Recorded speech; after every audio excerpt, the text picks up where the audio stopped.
6, 5, 4, 3, 2, 1.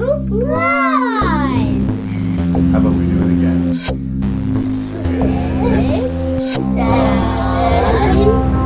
4, 3, 2, 1. I think I got it.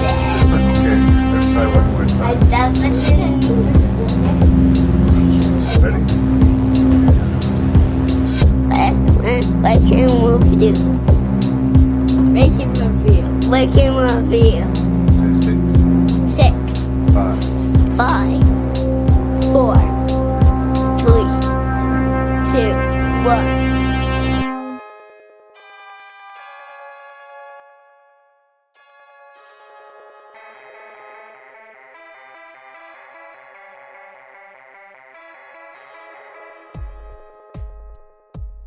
Hello and welcome to the 197th episode of Rank and Review. I'm your host and random Canadian Larry Parsons, and this episode, current Rank and Review champion, the Beckmann, is here to help me discuss, review, and then rank 6 Boogeyman features. We have RAWHEAD Rex, HATCHET, The Crow, Ghost Rider, Spirit of Vengeance, Sleepless, and CANDYMAN. As usual, you should go into the podcast expecting typical spoilers and coarse language. I have a bit of a potty mouth, and if you don't want stuff wrecked for you, make sure you check out the pictures before you listen to the reviews. If you are needing something else to jam in your ears after you plugged into the newest episode of Rank and Review, I would heartily recommend the Shelf Shedding Movie Show, the Terror Table podcast, and a lifetime of Hallmark as alternatives. But remember, Rank and Review does drop every other Wednesday. You can send your feedback to ranknreview@gmail.com. That's ranknreview@gmail.com. And the website is ranknreview.ca. As always, I'm your host and random Canadian Larry Parsons, and as always, thank you so much for listening to Rank and Review. Now let's talk about some Boogeyman.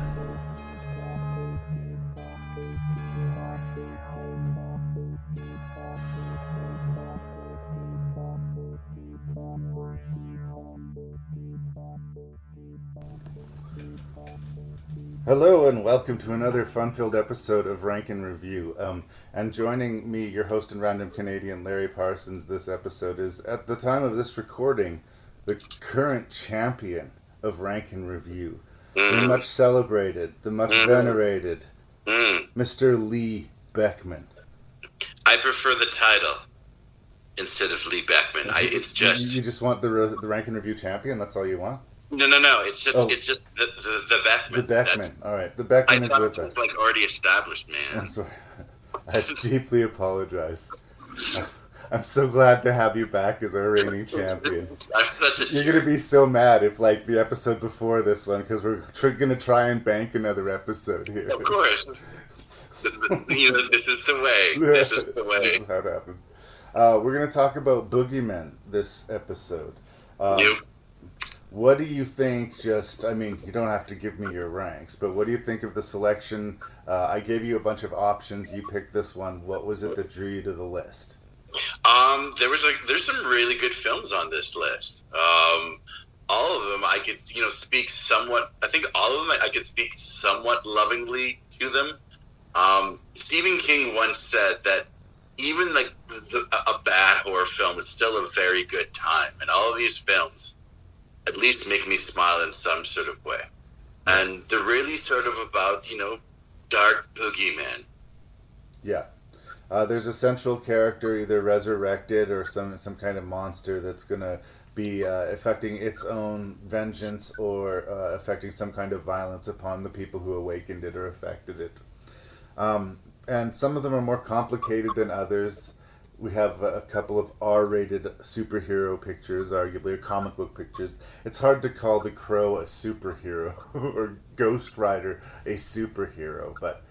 No, if anything, they're very much anti-heroes. But there's a lot of strong images of horror in this, like. Oh yes, no, like it's dark. A lot of this stuff.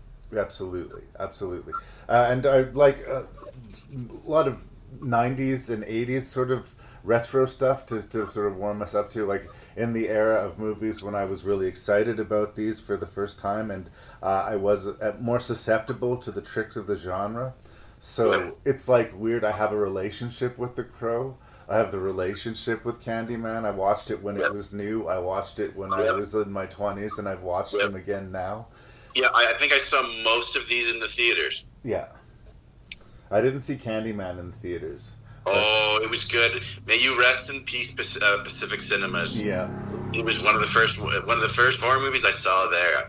In that same fall, I saw Dracula with my godfather. I saw Dracula with my grandpa, excuse me.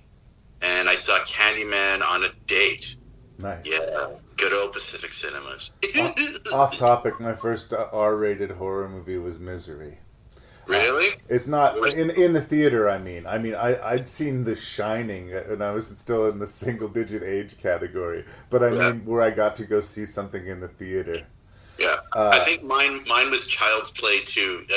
I had to sneak in a couple of times. By the third time, my parents wrote a note saying I was 14 because I had no ID, and this usher would kick me out twice. It's like, but I was like, I have a ticket. You cannot kick me out. Okay, I'm done. I got escorted out of the theater that used to be in Midtown Mall because I can't remember what movie I'd seen, but there was a Friday the 13th movie there, and I was going to try and sneak in to see the rest of the finale of Friday the 13th. I think I was like watching it through the window in the door. Oh, yeah. And someone tapped me on the shoulder. Nice try, kid. Yeah. But anyway, there was something about these sort of figures. The Jason Voorhees is a nice example, but like the hook-handed silhouette of Candyman that got me excited about horror movies. But when I first watched them, I didn't see a lot deep to them. Even The Crow was just basically a goth action movie to me when I first saw it, and I was in high school. Like, I didn't really appreciate any kind of deeper depth meaning to it at all. Well, The Crow is not exactly a deep story as well. Even the comic books, it is essentially a revenge story. Yeah, but again, it's just funny how life experience changes the way you look at these movies. Yeah, true. I will also say this about The Crow, and this is one of the things that I did want to talk about. It has probably one of the most quintessential of movie soundtracks probably in the last 30, 40 years. That the soundtrack is the 1990s? Well, I think of the movie soundtracks, that's when like goth rock or goth music really went mainstream. Grunge, as well. alt, rock, metal stuff. Grunge, that's, like Nirvana had happened at that point. Yeah. Pearl Jam had happened, but it was just this explosion. So The Crow, at the time, it felt very, very hip as well. I think it's aged well. Like, it still looks amazing, and I don't want to obviously get into The Crow as much, but it is very 90s. Yeah, no. And at the time you watch it, again, this is what I was sort of hitting on. When I first watched it, it was just this amazing cutting-edge thriller. And watching it now, it's kind of a bit of a timepiece. Parts of it have aged. I really like the production value and Alex Proyas, and again, we'll get to that movie when we're talking about it. But there's just something different about watching it now because it's a retro movie in a weird way. At the time it seemed so alive and vibrant, and now it seems like in some weird way the flashier and more energetic and more today you try to make your movie, the more strangely rapidly it seems to age you. Yep. And I have to say, just a weird random inclusion, maybe to counterbalance The Crow, is the second Nick Cage Ghostbusters movie. One of the meanest reviews, Ghost Rider, pardon me. One of the meanest reviews I think that I've given on the podcast, and I've given some pretty mean ones, were for the original Ghost Rider movie. But I have been looking forward to finding someone to talk to about Ghost Rider 2. So, to be continued.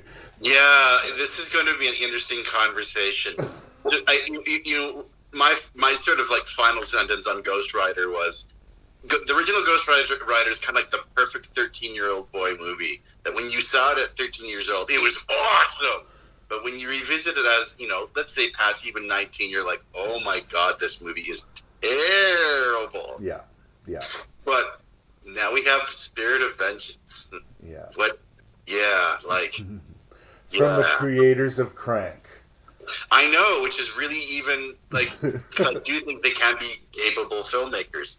I appreciate the Crank movies. They're not always gigantic hits, their films, right. But they have talent, which is, never mind. Yeah, let's save it for Ghost Rider. All right. Well, the 6 Boogeyman features that we are going to be talking about this episode, we're going to talk about Rawhead Rex, a Clive Barker adaptation monster picture from the 80s. Giant penis monster. We're going to talk about Ghost Rider Spirit of Vengeance, starring Nicolas Cage, the sequel to his first Ghost Rider picture. And don't forget an awesome cameo by Christopher Lambert. Could never forget that. We're going to talk about Adam Green's debut, Hatchet, which has been a long time coming. I'm kind of amazed that we're this deep into the podcast and I haven't reviewed Hatchet yet. Have you reviewed Hatchet? This is the Virgin Hatchet episode? Yeah, isn't that weird? Have you done, like, any of the Hatchet movies? I don't think I've discussed any of the Hatchet. I've talked about Adam Green a few times. We did Frozen and Digging Up the Marrow, but I've never done a Hatchet movie. I think it came up in one of our ranks, but we've never actually reviewed it. Well, I feel honored and ashamed that it's taken this long, but God darn it, we're going to do it, Concern it. We're also going to talk about Alex Proyas as the Crow and probably get into the tragic circumstances that surround it. Yep. From Dario Argento, Sleepless, although for me, I have to admit, the thing that's attracting me to this particular picture is Max von Sydow. It's been on the record that I'm not as big an Argento fan as apparently a horror movie fan is supposed to be, but I reserve the right to have my own opinion on that subject. So, Dario Argento's Sleepless. There's no judgment here. And we're going to wrap things up with another Clive Barker adaptation from Bernard Rose. I hope I'm right about that. Candyman. Candyman. Thanks for being here, the Beckmann. I'm all excited, man. This is what we do. This is what we do.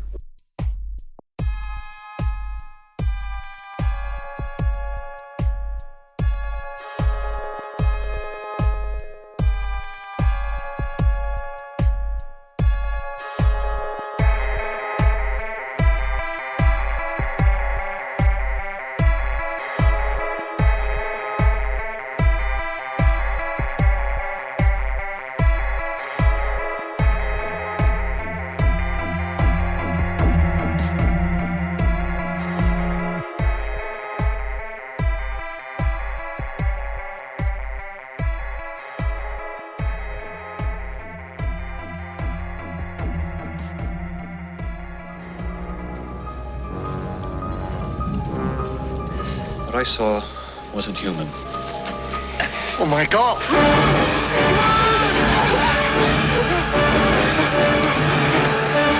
It was very tall. And what's more, it saw me. This thing.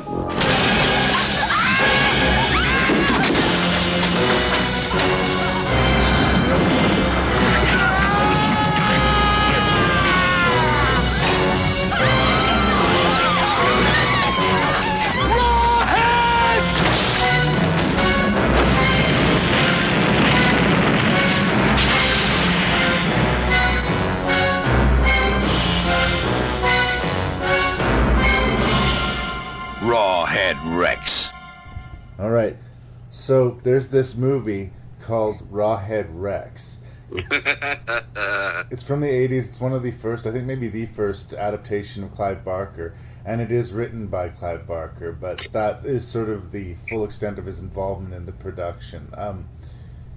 I think that he was around, but he didn't have a lot of sort of creative say in what was going on. I think he was an up-and-coming, sort of theater brat. Yeah, he was doing a lot of theater and arts, sort of that sort of world. And I think his books of Blood were starting to get published and getting some sort of starting to get popularity, at least in his side of the ocean. It wasn't until he was fully endorsed by Stephen King that he was embraced on this side of the ocean as well. But it's a primitive movie in some ways. It's low budget, and it's the first whack at the sort of Clive Barker universe kind of thing. I mean, I know that Rawhead Rex is not necessarily directly connected to a bigger world of Clive Barker, but he does seem to have very specific elements to his stories that repeat themselves a lot. And Rawhead Rex definitely plays to that pattern. Side note, this is actually the second movie in which the director and screenwriter worked together. Oh, There was another movie which I'm just trying to find right now, and it's escaping me, but this is apparently there was a 2-picture deal, so this was the second one. Oh, okay. Well, George Pavlou, I guess, is the guy's name. Pavlou, yeah. It's interesting because I like Clive Barker, I like his world, but I have to sort of sell it. It is a very low-budget 80s package. Mm-hmm. I remember renting this movie on VHS from 49-cent video, may it rest in peace, and laughing at the movie. Yep. And I was, I found a reasonably good, cheap copy of it, and I picked it up to see again, having read and experienced more of Clive Barker. And I sort of watched it as a fan of it. And from the fanboy perspective, I can have a lot of positive things to say about Rawhead Rex now. But I think it is for fanboys. There's a little bit of an uphill battle to get into Rawhead Rex. I'm going to end up endorsing the movie, but I'm a little bit red-faced about it.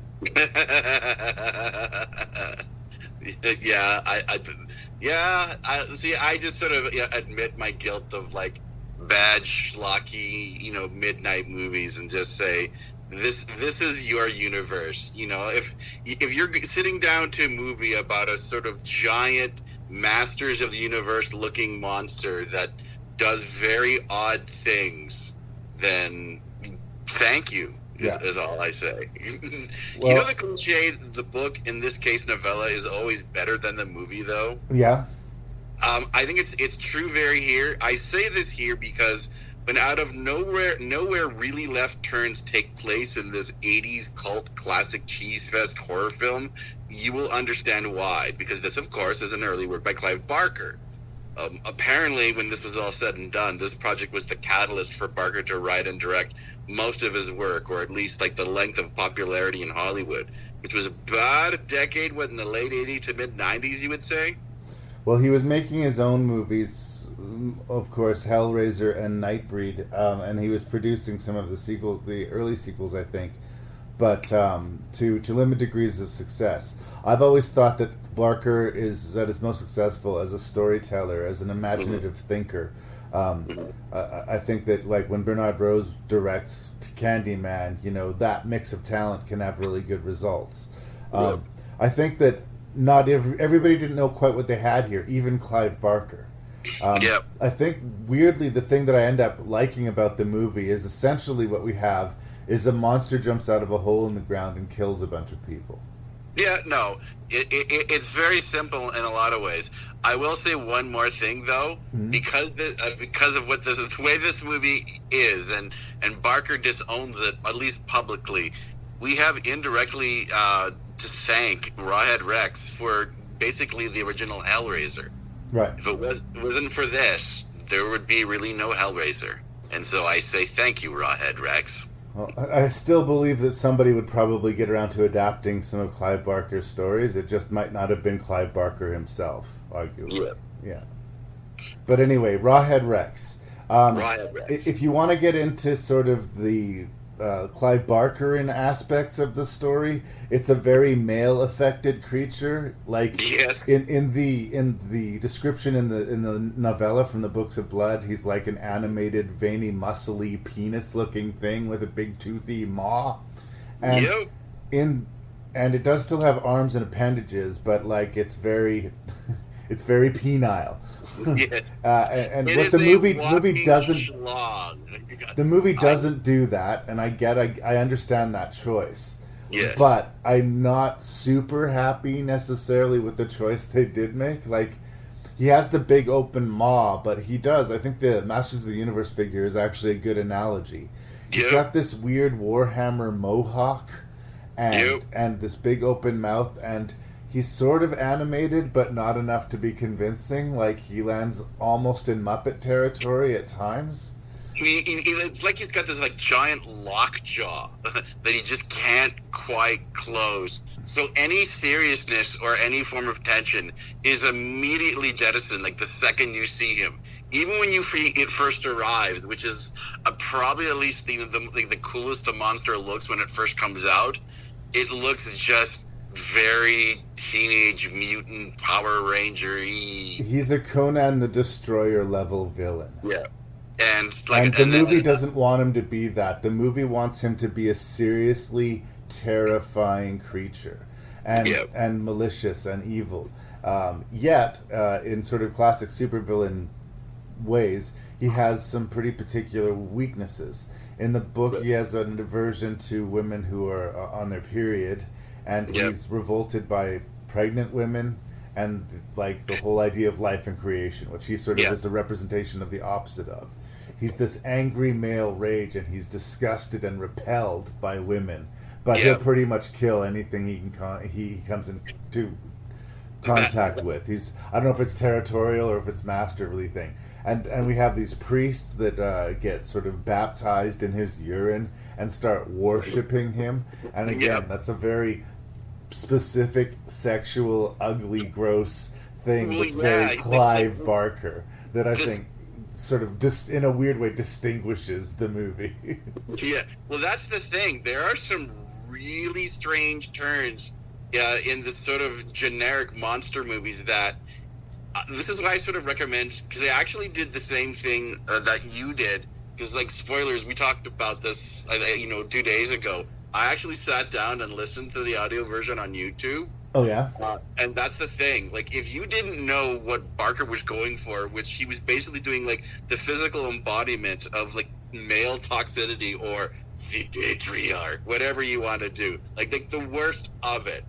And how it just, and of course, Christianity or Catholicism, whatever denomination it's portrayed in this movie, it seems very Old Testament-y.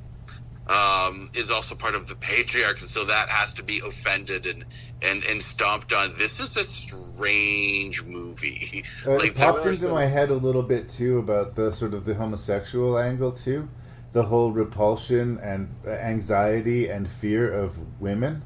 Yeah. Because Clive Barker himself is a homosexual. I mean, he might not have been as aware of that in the writing, but because I knew that context watching the movie, I thought it was interesting that his monster be so male, right? Yeah, no, like it is very much on steroids. And like there's a scene where it attacks, like I think one of the first two, pair of villagers after it's been unleashed and killed the person that helped, remove the very phallic-looking giant stone as well. And it kills the husband, but once it sees the wife, it's pregnant and just sort of retracts its claws. There's another, even the ending where the male monster is taken down by this physical female, cosmic energy power. Yeah. This movie is wild. But for all that we're saying, it's not that complicated at all. No. It has these themes injected in them, but like it's a layer of paint, really. It is a monster movie. The monster jumps out of a hole in the ground and it kills a bunch of people, and then it's destroyed. And that's essentially what it is. All this other stuff kind of like is almost just decoration in a way for what essentially it is. It's a monster movie. And the big flaw, like I say, going back to where I started here, is that in the 80s execution of it, I don't like the look of the monster particularly at all. But I do like the story and the execution in a lot of other ways. But the thing that kept on hitting me as I was watching this is that as much as it's a dirty word, try this again, you guys. How about a remake? Mm. Well, Barker claims he wants to remake Rex with its original design, and like a lot of me wants this to happen. It would probably come across as one of those porn parodies that were mildly popular in the 80s and 90s. You know, like with tantalizing titles such as Geriatric I Park. think that there is a fair line that we can draw. If we got like a Giger-esque design where it's a phallic creature without literally being a penis, like it doesn't have to be like that fucking silly. Like it can get the job done without being, crossing the line into ridiculousness. I mean, it's already a monster movie, so granted it's ridiculous, but a monster movie that can still be scary in a way, because if it becomes Flesh Gordon or something like that, then we can't take any thrills out of it. I know, and I'm sure they could actually do it threatening, but there's such weird, dark, sexual, not even undertones or overtones to this movie that,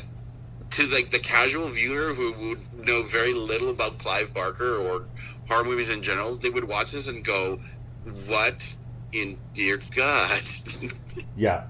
No, and another thing that comes with this movie that I think you'd have to get used to, that some people find sensitive, is sacrilegiousness. This thing that will happen again and again, where images of sacred text or specifically Christian religious iconography is destroyed or defiled even.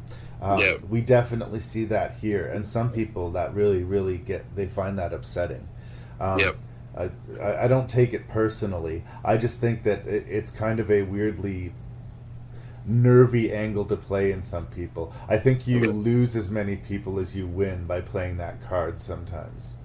I think today you could probably get away with it actually a whole lot more, but during the time when this movie was released, it was probably a little bit of a slap in the face. Right. Yeah.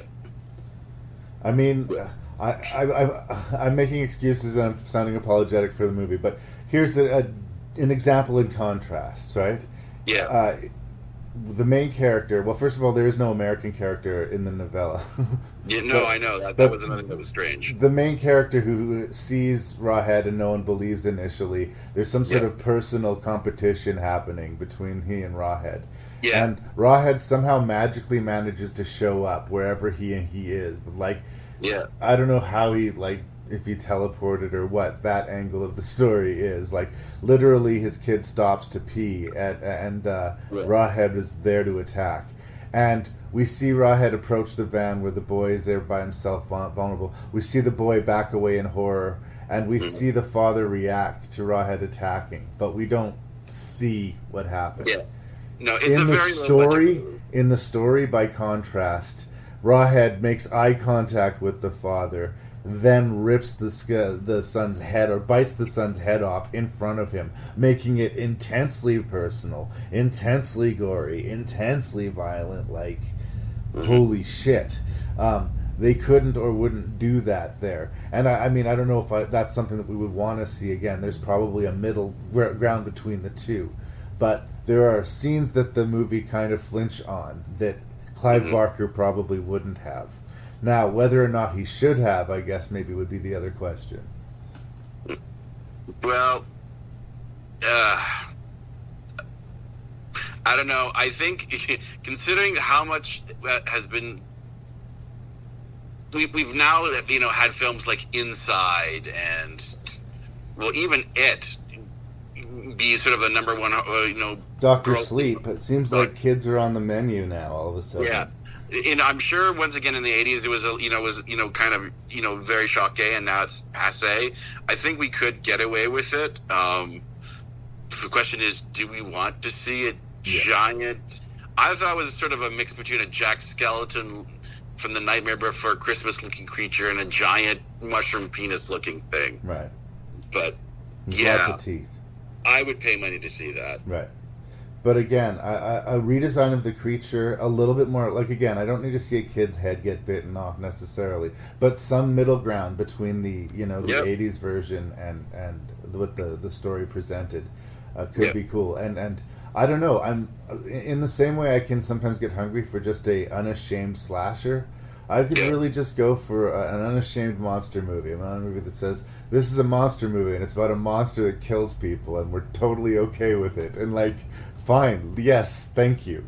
Yes, I say thank the Dark Minion overlords for this as well. No, I mean, at the end of the day, Rawhead Rex really just sort of fit the bill of a good old-fashioned, almost sort of a, 1960s British horror movie, Hammer film. Like, at least the shots in the wood with the fog and the smoke at least sort of remind me of that. It is very much that. It floats the bill. Also, for all you like midnight movie lovers who like some really strange, bizarre, there are a couple of scenes where I have to say I did not see that coming. No, it definitely likes to jump over the line, and that's Clive Barker. I think that's the appeal of Clive Barker. He goes places you don't think he will or should sometimes, and takes risks that way, which is kind of exciting. Sometimes it sort of crosses over to exploitive, maybe, but that's the sort of dangerous line you walk. But it's a good whack at it, but it's really lost to the time it was made and for the cheapness of its production. I sort of love it, faults and all, like warts and all, and love is a strong word. I enjoy it, warts and all. But it's like I said at the beginning, I think a very specific meal for a very specific crowd. Yes, no, I definitely salute that. Yeah, 100%. No, I fall down basically the same way. Is I didn't really hate it. In fact, I enjoyed it for what it was. So I tip my hat there, sir. Boom.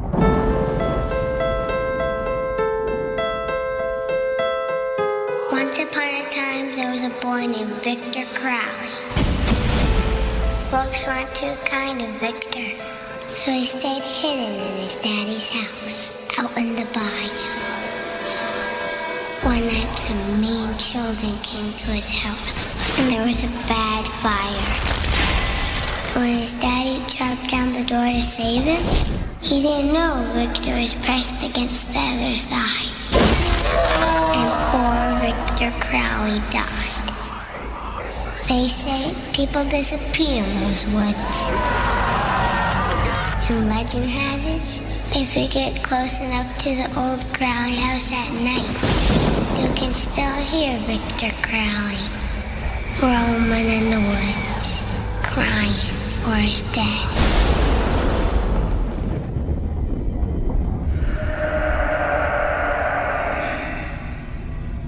I want to go home.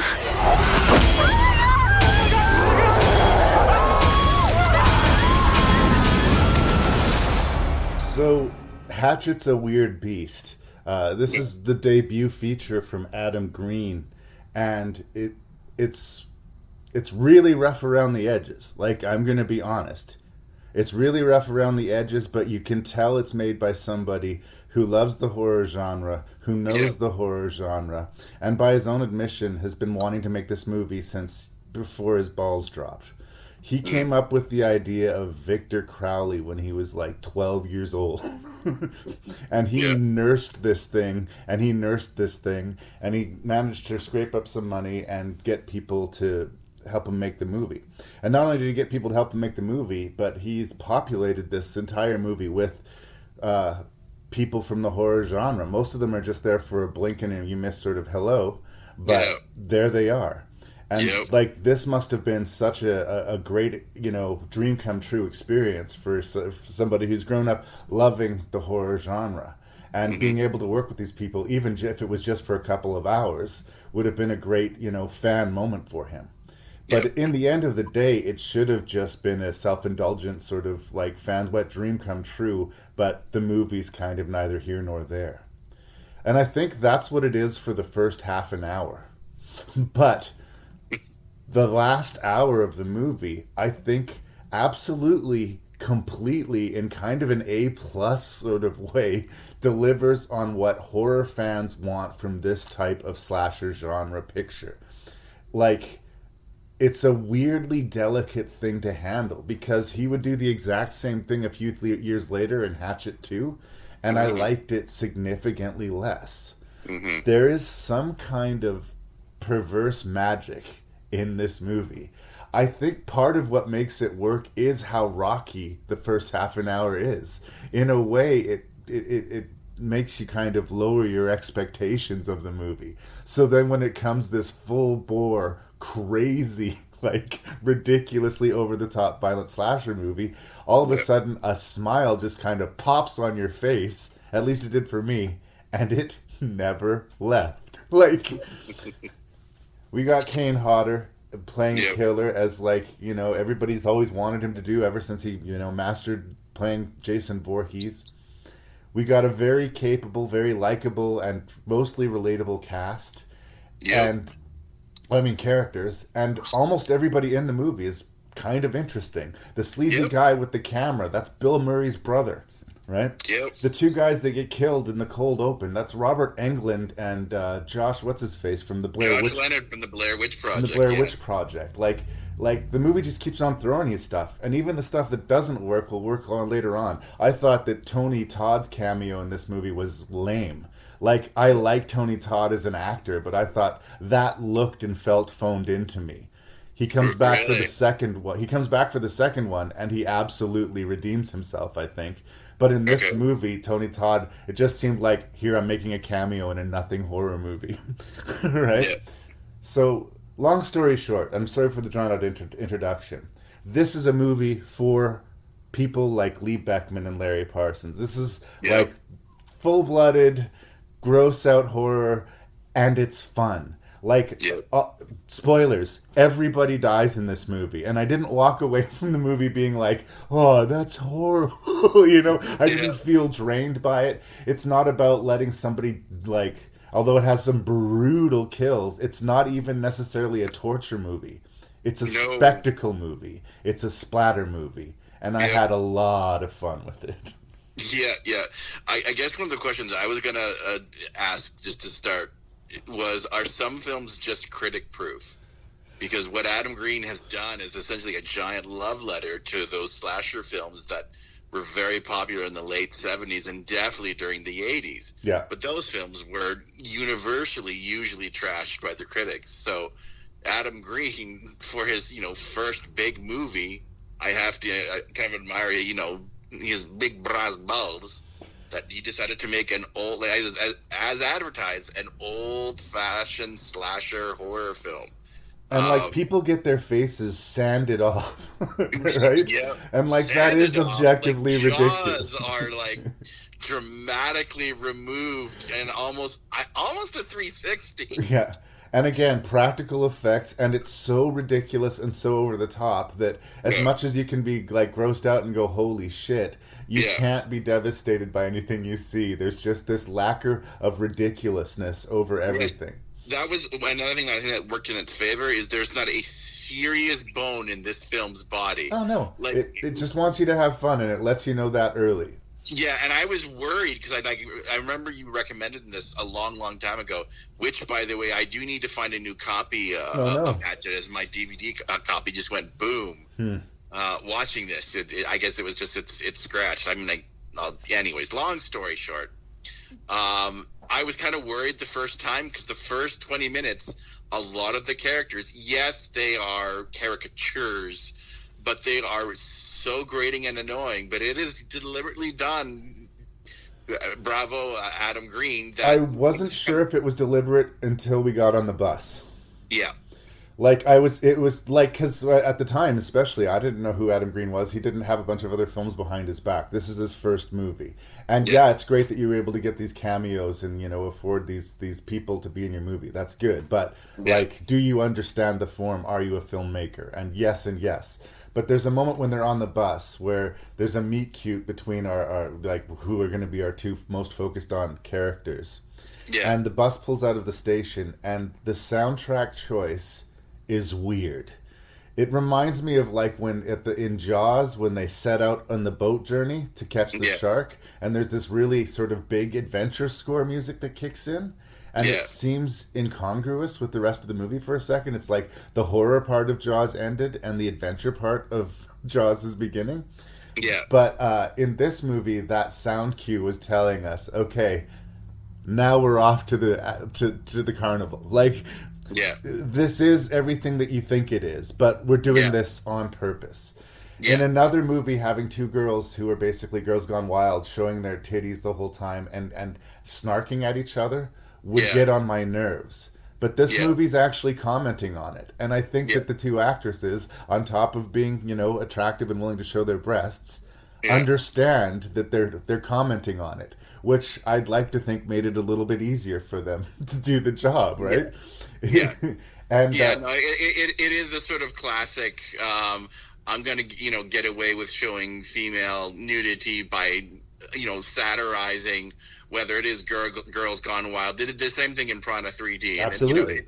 But it's exploitation. We know it. You know it. Let's just not pretend that it's not exploitation. And I don't know, in a way, they're asking for a pass, and I gave it to them.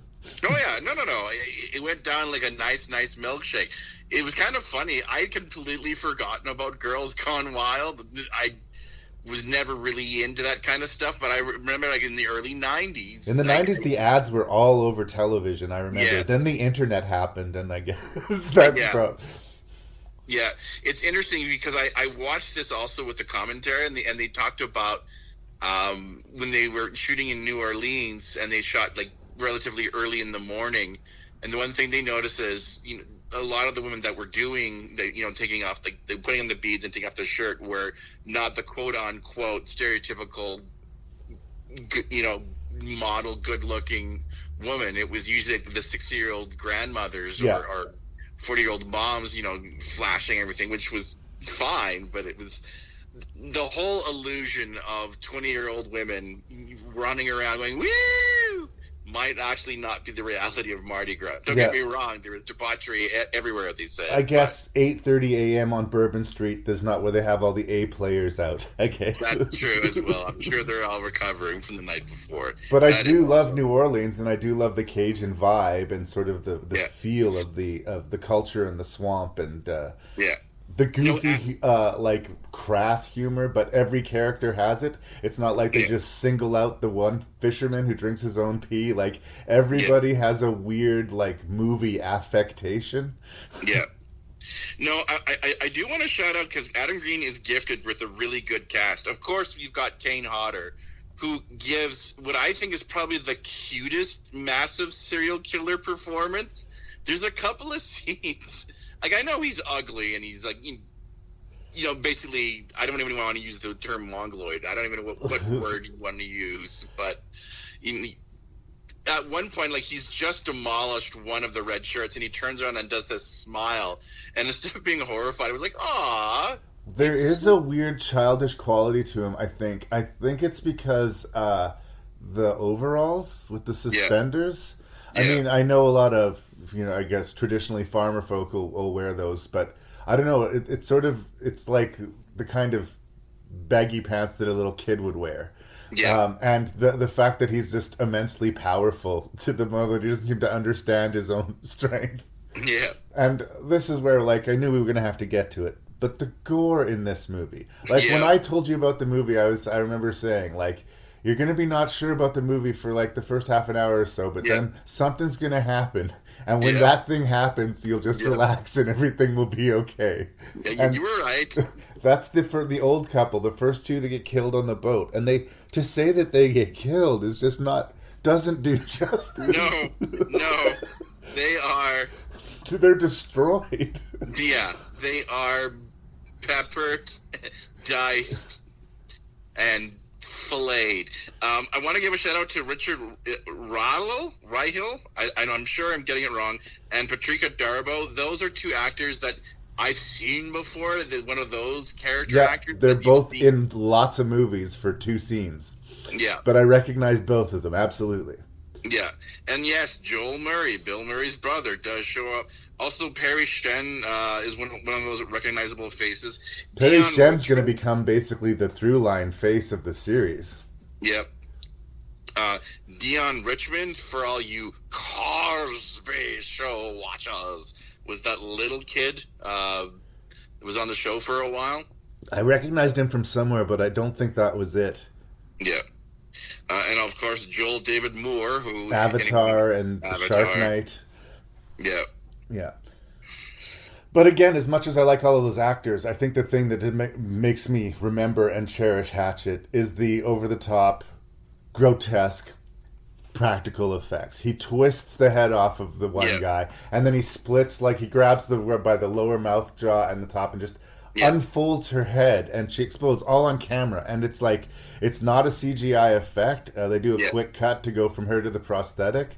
But it's amazing. It's so ridiculous and absurd, and it makes the movie jump from like say it slowly started at a 1 to about a level 4 or 5, and then all of a sudden it just jumps to 9. It just goes, holy shit.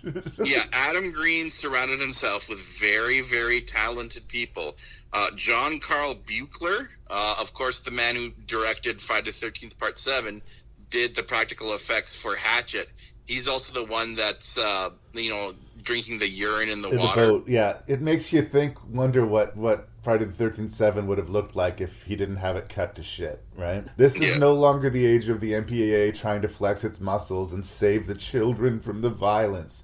This movie is incredibly, gloriously, horrendously violence. It celebrates it. It's okay with it. And if you're not okay with it, why the fuck are you watching a movie called Hatchet? Right? and it also out vomits with body fluids Drag Me to Hell, which also was impressive. Like by the end I was like there's so much vomiting in this movie. You remember my friend Diane, right? Oh yeah. She would hate this movie. The last 20 minutes with all of blood or spit or bile that is projected out of people's mouths. It is a river of vomit. This movie does nothing subtle. But yes, when you drink too much, you vomit. And yes, I think if you've seen your best friend get killed in front of you, it's an appropriate response in a lot of ways. I also have another question. At one part, they're stealing the gas from Victor Crowley's place, and there's this, apparently dead ferret or muskrat that comes alive and freaks out our protagonist. A particularly random jump scare, that. Yes. But that might have been a desperate moment, but there's just the movie really wants to keep you entertained. Yeah. And I do think that beginning was deliberate. It feels rocky, but it was deliberate, so that when the shit hits the fan, it stays going for the rest of the movie, and it sort of earns it, right? Yeah, no, he's very, Adam Green is very, very talented. Much like a comedy, he knows the setups. There's that brilliant scene with the raccoon in the bush, and everyone's freaking out, and of course, make the one actor who has the flashlight go and check it in, and then Victor Crowley jumps out. You know it's coming, but it's you marvel at just the setup and the punchline of it. It's nice to feel like we're in on the joke, but where it becomes the delicate balance is that some of the deaths still matter to us a little bit. Yes.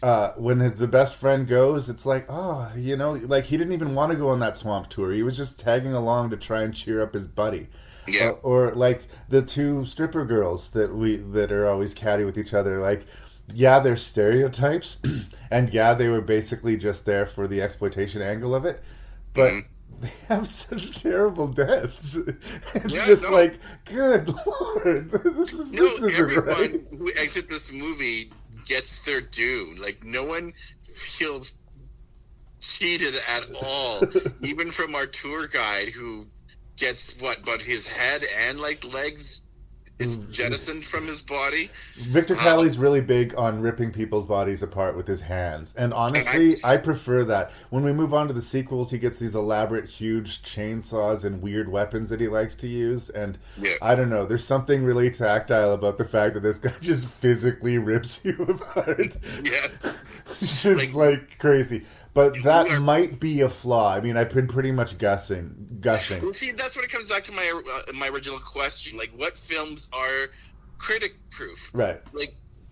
Slasher films are the equivalent of a McDonald's Happy Meal. I know I've made that allegory more than once, but you know what you're getting. But this film revels in all the cliches and stereotypes and jokes, And it gives you dialed it up extra and thought- fries and an extra patty that you didn't ask for just because they love the junk food as much as you do. And they dabbled it with cocaine a little bit. So, like this film has an energy that once that first death hits, and like I said, you will know it. It just goes meow, and it's bizarre, and it's wet. I guess we shouldn't say it's the first death. To be fair, there is a couple kills in the cold open, but we don't see Crowley at any point. So I'm talking about the first time we see full-frame Victor Crowley doing his business. Yeah, no, you're just like, you had my attention.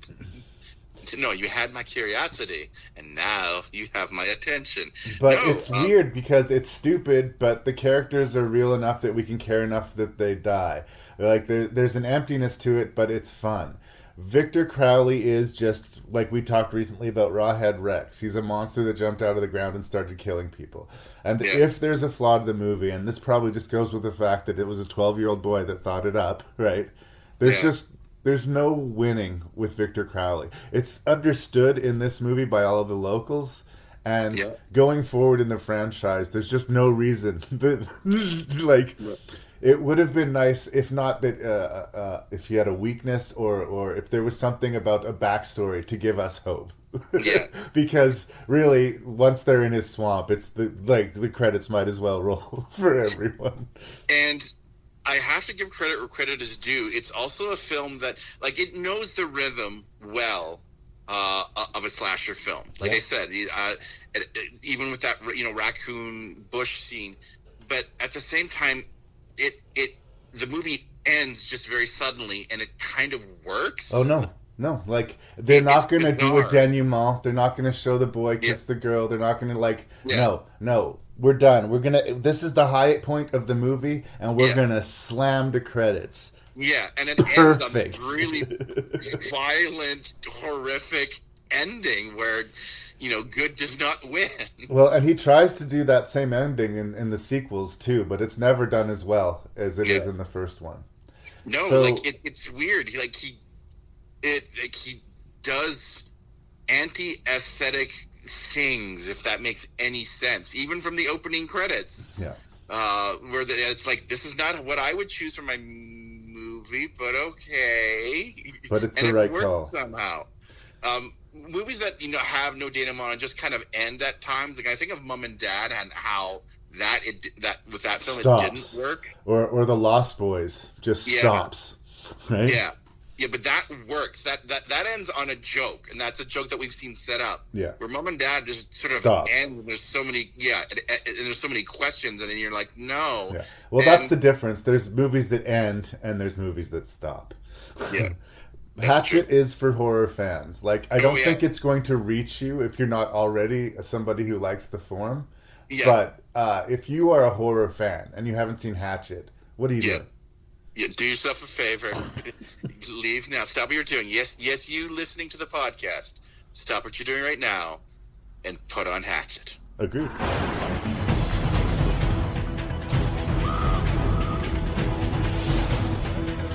You're all going to die. Is that gasoline I smell?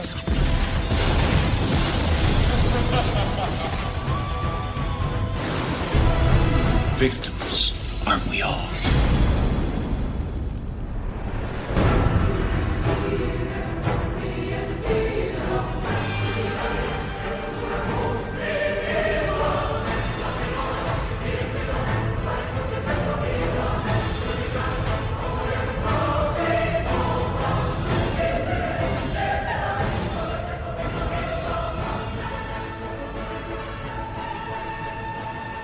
So The Crow was a big deal in the 90s, and we were in high school, or no, just out of high school, I think, when it came out. I think I might have been grade 12, actually. Oh, so I was just out of high school. You were. Let's make a big deal of this. But anyway, it's one of these movies that is the 90s, like, full of that alt-rock thing, and super dark and super goth and hyper-stylized. And, of course, it has this sort of grim, pale, like, over top of it, because Brandon Lee died 2/3 of the way through the production. He has still had a couple of scenes yet left to shoot, so they had to do some really tough course correction in order to finish the movie. And a lot of people were surprised at the high quality of the movie when it finally did come out. And it's just the tragedy of it. Like, this might have been the movie that turned Brendan Lee into a star. And it's like a complete echo of what happened to his dad. Like, if it was written in a fiction book, you'd think it was a little bit on the nose. So there's all this mythology and all of this fact and mysterious stuff around the movie, but is the movie good? Is what we come down to. Has it aged well? I'm actually kind of nauseous at how old this movie is. Yeah. And it's weird upon rewatching it how much I really connected or really enjoyed the villains in the movie. Yep. And like the good guys, I like Lee in the movie. I do think he gives a good performance, but he's really saccharine. Like, the writing for his character, he's like the super nicest guy in the world. And the cute little Sarah on the skateboard and Ernie Hudson as the cop, I have to say, all of that stuff to me, kind of shrill. The darkness works much better than the light in this particular movie, and that's clearly what it's better at doing. Alex Proyas is a great visual director. He's kind of grown quite the ego in recent years, and he's been dragged over the coals critically. I believe he tries to bring something striking, at least visually, to whatever he does, but there's limited degrees of success. Yeah. But I can't help but wonder what the psychological damage of having your first major production and literally seeing your star die in front of you on set could do to you psychologically. So I don't want to be mean to the movie. It's just not the amazing thing that I thought it was in 1994 or whenever. But it is totally entertaining, and it is, like, with the 90s nostalgia that's going on full bore right now, I completely get the renewed interest in the movie. But once again, there's a difference to how you watch a movie when you're like 17 or 18 than when you're in your 40s. And it's a fun, dirt basic action movie with a way better cast in a way than it deserves. But it absolutely works. That's where I start with The Crow. Well, it's definitely a film of its time. I kind of wondered what, 17-year-olds today would sort of look at it and kind of go, meh. It does boast an amazing soundtrack and score, I will say. Graham Revell did the score, and this score kind of made him as well. And it's, I think, one of the better film scores of the past 25 years. But I do kind of wonder what kids of this generation would look at it and kind of go, lame, because it is cheesy at parts. Well, and when I say the good stuff, like the bittersweet sweetie stuff, is like heavy-handed. So is the darkness, but the darkness is almost like hilariously over the top to a way that it starts to work in a comic book kind of way. Yeah. Michael Wincott. Yeah. Whatever happened to Michael Wincott? He kind of showed up in a lot of high-profile movies in the late 90s and early aughts, and I feel like I haven't seen him in forever. Well, he is 60 years old, too. Fair enough, but I mean, I really like him as a character actor, and he had a lot of these really juicy villain roles, and this is like one of the high watermarks for him. Yeah. And that crew of utterly despicable guys, like, all of them, like, you can't like any of them, but they have such energy and exuberance. Like, they love being bad guys. Well, I am actually going to shout out the villains because they, in a lot of ways, do make the movie. Of course, Michael Wincott plays Top Dollar, who is...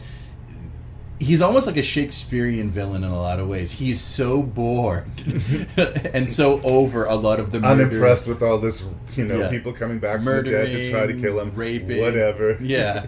And it works. Yep. He's great as Top Dollar. Michael Massey was actually he played Fun Boy. Yeah, he was the man responsible for pulling the trigger. For pulling the trigger, and he quit acting. Oh, yeah? He tried it for a while, but he said it did break him. He's now no longer with us as well. Oh. Fun Boy, he was quite good. Bai Ling, who plays his half-sister Micah. And Lover. Yes. Lover, yes. David Patrick Kelly is T-Bird, who's sort of the leader of at least of the posse. He's this character actor that has been around for a while. You might remember him from Commando. Yep. He was Sully or Shelley. Is it Shelley? I told you I would kill you last. Yes. Yeah, that dude. Yeah, he was a bad guy in 48 Hours. He was also the villain in Dreamscape. He is the most verbal and most slappable of the group. Yeah, but I like he's quite good. Lawrence Mason plays Tintin. He's the one with the knives. Yep. I think he's the first to go. Tony Todd. Yep. Who we will be talking about. Well, we've talked about more than once, both in an early review and later. He's great as Grange. Joe Polito. Yeah, and I don't know if Polito's really a villain. No. He's just sort of a dude stuck in the middle. He's kind of a scumbag, but he's not like, compared to these like murdering rapist like dudes, he's just a guy living in a bad part of town. But it's the cliche. There's no small parts, only small actors. Like some of these characters only do have a handful of scenes, and they really make it. Some of these actors only really do have a couple of scenes, and they make the most of it. Yeah. And it really is a credit to their acting, but also to the writing. Like, the villains really do make this movie. It's also an exercise of style over substance. Like, I do love the look of this film. And it's used to miniatures and sets. There is some CGI, but a lot of that stuff was done practical. And it would be perfected in Dark City a few years later. It's a very similar like cityscape that he's working with here. Yeah. And the artificiality again works with the comic book aesthetic that they're going. Yeah. I think maybe it's because I have never read the whole series of the original comic book, but even the comic book itself has a veil of doom on it because the guy who wrote about his girlfriend who was actually killed, and this was his mourning. He didn't come back from the dead to avenge her death, but this is how he was channeling it. The movie still, I have to say, has points of surprising violence. Sometimes you go back to movies from the 90s and they just don't have the same impact. But we were talking about Joe Polito. Joe Polito's death in this movie is brutal. This is a violent movie. And it's interesting, and it's sort of like we talk about how you hate and like the villains at the same time. Like, we're not necessarily sympathetic to this character, but he does not deserve this. No. Like, this is not nice. And it's also got this interesting quality of getting you energized in scenes that maybe shouldn't energize you. When Brandon Lee first realizes like how indestructible he is, and he walks into a room full of bad guys and just gets peppered with bullets, and he stands up and then he sort of like realizes he's in God mode right now. And then he kills everybody in the room while the rock music plays and the smoke fills and like paper flies in the air and it looks amazing. And yay! Death, carnage. So there are moments of the movie where I was genuinely energized when I first saw the movie, and I noticed this time there's no scruples about this in the story at all. There's no questioning. Is it okay to take a life to avenge a life? There's no moral compass to this at all. Like, these guys are bad, and we're absolutely okay with them dying. And I don't know if we wanted more depth that way in The Crow, but it seems to be pretending to be deeper than it is in certain sequences, is I guess what I'm saying. I also do want to shout out to Alex McDowell. He's the set designer of The Crow. We were talking about this earlier and how gorgeous this movie looks, but that opening shot, which is also it's an homage or stealing from Blade Runner, that's all miniatures. That blows me away. I mean, they did add some CGI fling to it, but it is kind of amazing to me that they have this camera going through this miniature set, and it's so detailed. Well, and I like that the CGI is just augmented CGI, because especially in the mid-90s, I mean, even though we had Terminator 2 and Jurassic Park, CGI was, very clearly identifiable. There's just something really terrible about an early 90s CGI explosion. And especially water effects. They were doing a lot of stuff with water before they were ready to do stuff with water and CGI. Brendan Lee, do you think, if alternate universe he wasn't killed, do you think he would go to superstar status, or do you think he would be another sort of Steven Seagal, Jean-Claude Van Damme within the action arena star type of thing? I'm kind of glad you're asking this question. I'm going to say something controversial here. I think Brandon Lee was actually probably more talented than his father was. At least as a movie star, because he actually took his acting craft seriously. Oh yeah. This is a guy that was a bit of an LA theater punk, a bit, as well as being an action movie star, and take nothing away from his father. His father is an icon, legend, everything. But I kind of found his performance kind of really authentic and really fun to watch. Yeah. I mean, granted, he's given some cheesy lines, but I thought with the wrong actor that he could have sung that movie, and Brandon did really, really well. So yeah, I think he would have actually become sort of, a next level action star if he wouldn't have died, because he did really well, and he was getting better and better with each I will agree movie. with that. Like, every movie he made was better than the previous one, and this is a high watermark. It'd just be interesting to see where it goes. Like, we romanticize these sort of tragedies, and like, what would have been? Like, if River Phoenix had lived, would he be the greatest living actor right now? Yeah. Or would he be forgotten? Right? Like, we just don't know. Or maybe he's seen him, like, I'm not making the drunk case and that he'd stoned be on forgotten. TMZ, But, like, I think he definitely had the goods as an action star. And I think that from what I've seen, he could have totally worked going forward as that. But I guess, tragically, we'll never know. Yeah. I still think it's a watchable movie. It's not completely locked in its age. Like, it's unmistakably a 90s film. Yeah. But it's a very watchable 90s the film. soundtrack actually does age it, but it's a really good soundtrack if you like that sort of grunge goth that was pretty popular at the time. Yeah, and again, the soundtrack's the same as the movie. It's very 90s, but it's still great to listen to. Yeah. And I wonder, like, if you would appreciate it more had you lived through the 90s, but I still think, comic book fans, sort of the gothy, dark, edgy, R-rated horror sort of... Yeah. The people... I mean, I don't think we have to sell this movie to anyone. No. There'd been... I don't know, at the time, was there any other movie quite like this, though? Like, not visually. Yeah, like, this was, like, dark fantasy. The basic Death Wish revenge story structure, that's a tale as old as time. But how it was done. Yeah. Yeah. Good stuff.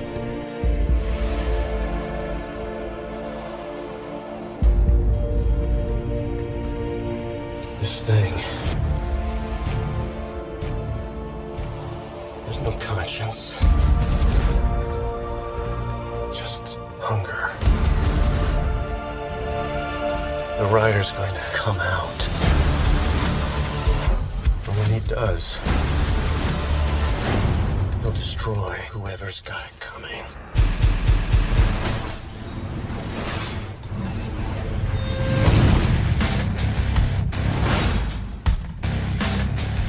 He'll take on a new form.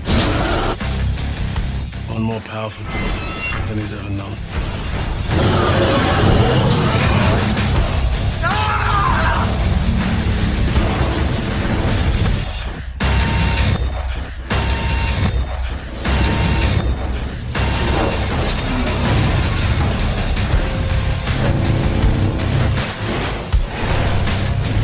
I'm not afraid of you.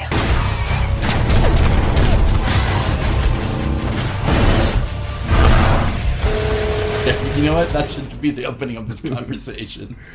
No more politics. Let us discuss Ghost Rider's Spirit of Vengeance from writing and directing team Neville Dean and Taylor, although there are other people contributing to the screenplay here. David S. Goyer, who's very weirdly inconsistent in the high-quality projects with which he's attached to and the low-quality projects with which he's attached to. Yeah. I'm of the unpopular opinion that this one is not necessarily low.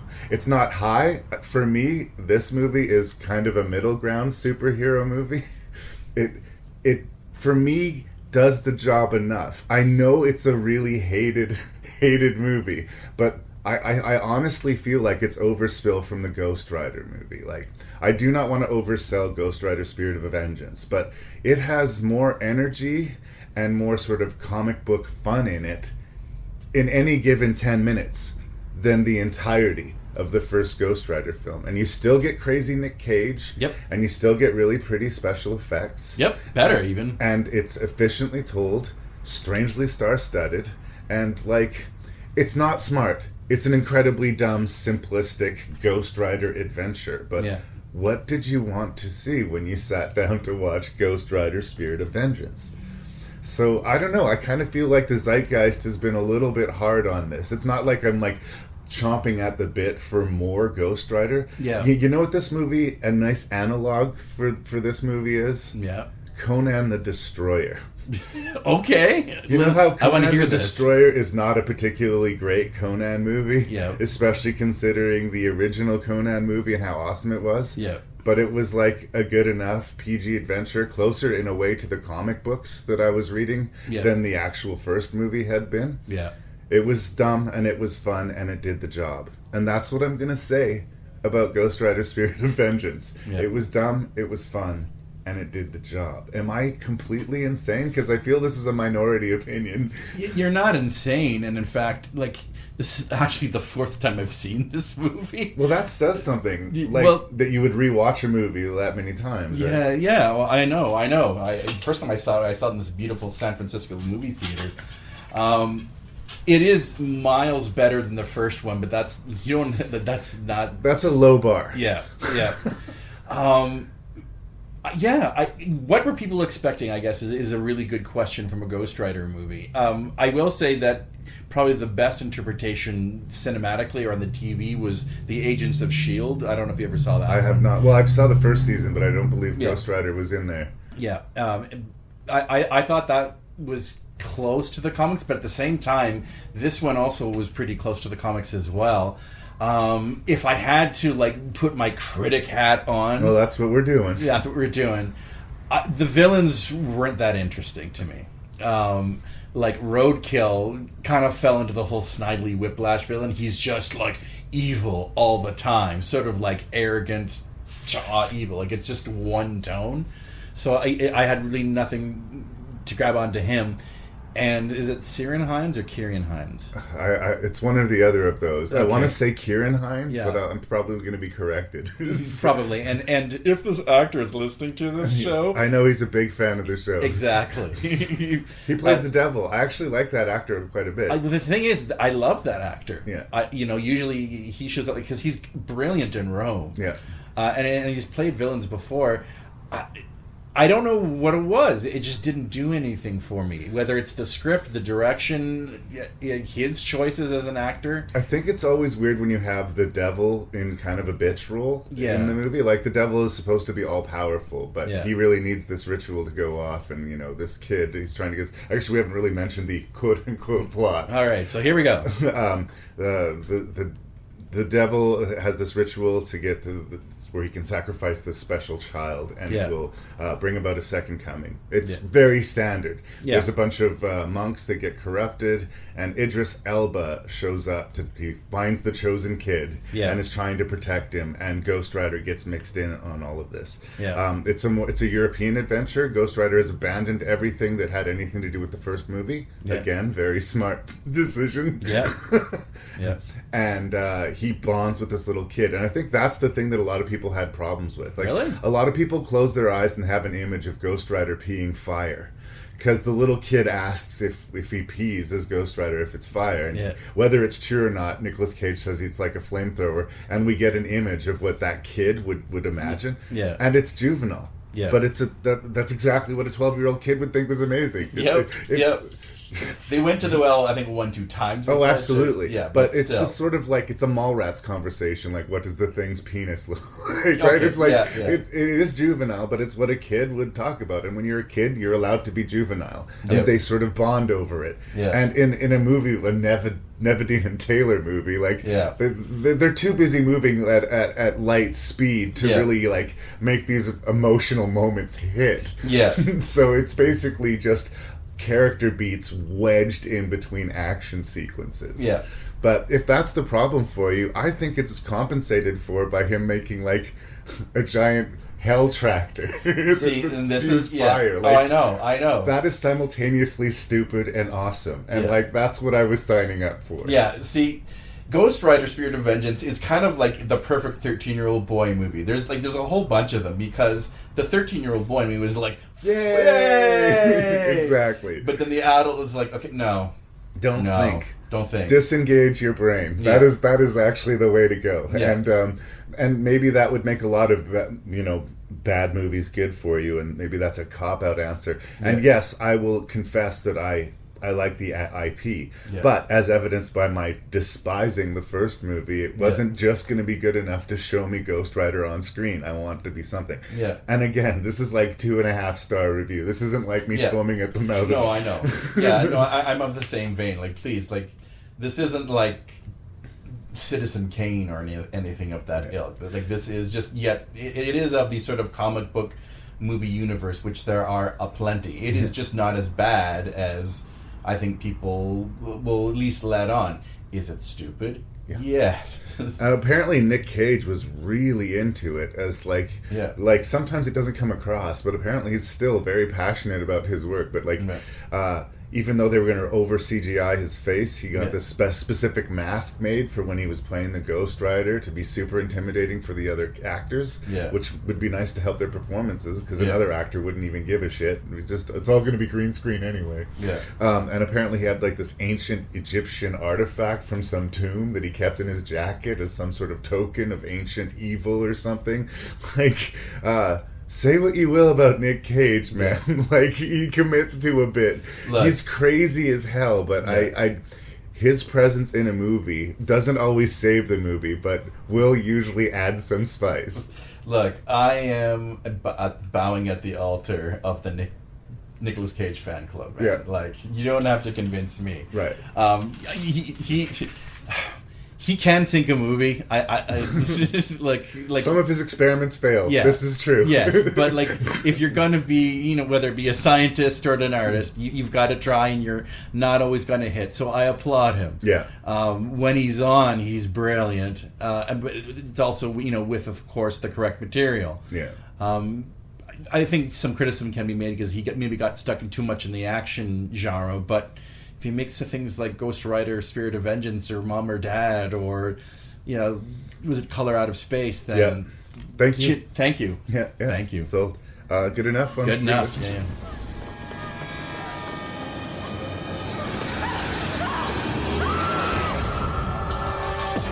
Murders like these are not accidental.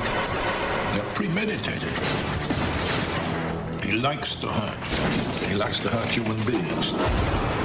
His is not an illness you can cure. He's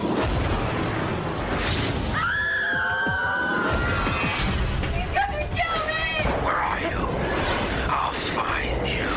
No fingerprints and nothing to do with DNA on. How are you going to catch him?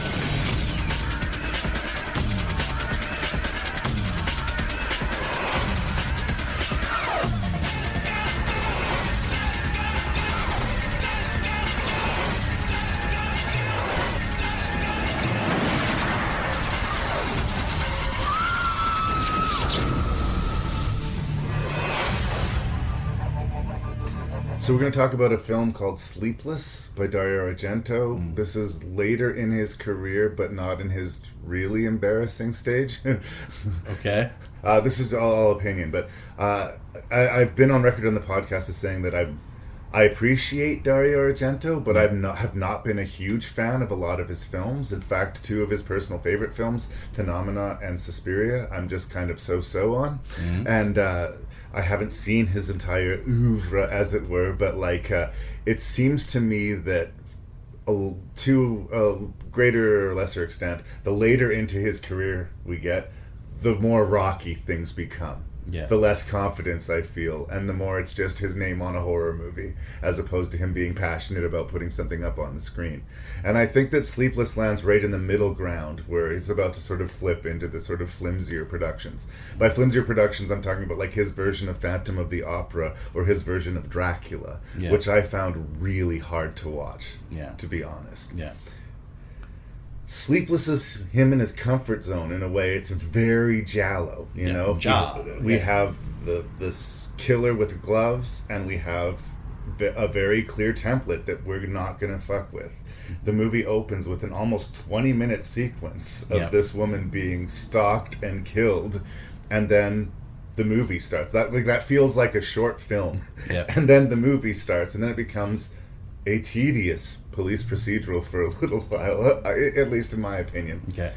The thing that attracted me to the movie was not Argento. It was Max von Sydow. Yeah. I've always been just a big fan of Max von Sydow. And it's not like, what are you doing in a slasher movie, Max von Sydow? I respect that this guy works in every genre. Like, this guy has been in amazing, like, art house fare. Yep. But he's also been in Bob and Doug McKenzie Presents Strange Brew. Yep. He's also been in Flash Gordon. Yeah. He's also been in Sleepless, right? Yeah. And, you know, maybe it was just a free trip to Rome. Who knows? Who knows? Yeah. But they've got this aged police investigator that he's going to help out with this series of murders in the investigation. But he's starting to go a little bit senile. He's way past his best before date. And it's going to be a trick for him to solve the puzzle. And can his hunches be trusted if he's this fragile? That's the basic setup for the story. But in true Argento style, it's really about boobs and blood. To a point, yeah. Yeah. So I think one of the things that hurt the movie is for I think our next episode after this one, I reviewed a movie called Pieces. Yep. Which is basically this movie at warp speed. Yeah. Completely embracing its over the top, like, sex and violence. And they do everything that this movie does in like 85 minutes. Yep. For me, I think this is probably middle ground. Like, it's okay, but there's something like feels knee deep in mud. Like, I feel like I'm trudging through wet cement to get to a conclusion. Yeah. And when the conclusion finally comes, it's over and like the credits are rolling before you even seem to like be able to accept that the movie is finished. Like, it's so sudden a stop after such a long build that it's hard not to feel a little bit anticlimactic. So this movie didn't change my mind on Argento, but I didn't hate it. Yeah. That's where I'm starting. I sort of, my opinion has kind of become greater for it. When I first saw it, when it first came out, because it's like 2001. Somewhere like that. I used to, work at a video store, and it was one of those movies I took home for free. I found it pretty generic. I mean, I love Max von Sydow, but over time, years have passed by, and I appreciated Sleepless. I kind of, but it's also a frustrating movie for me. The first 20 minutes of this movie are actually really well made. The whole chase on the subway train, even with the colors, but the pace of it, it's I found myself energized and full of suspense by it.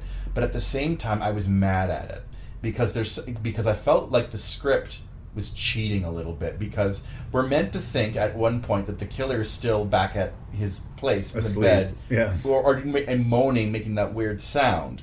But how can that be when he's on the train? But it has that. It jumps to that. To what we think is that this guy, the killer, back at his place. So I thought. You felt lied to. I did feel lied to. I thought, is this the kind of dream logic which is associated with at least Argento, maybe not Giallo films in general? Yeah. But if you're going to be doing that, like that is going to piss off the audience. So that was kind of going through my head, going, I felt lied to, because surprise, the killer is in fact on the train and ends up catching the woman. Yeah. I was in the mood for it as well. Giallo films are also film noir murder mysteries, really. They are. And so they do take their time a little bit. Not quite like a serial killer like Seven, which is just intense and dark and moves. Giallo films do soak up the atmosphere, and it also allows these long shots. There's this great long shot. For a while, you're wondering why the camera's going along the carpet and just focusing on the feet, but then you realize it's going to get to the killer actually doing his job. So there is lots of long shots where the audience is thinking, why are we seeing this? Why is this going on? Oh, okay, we're seeing the killer, or at least some sort of clue being dropped. So you do have to have the patience for it.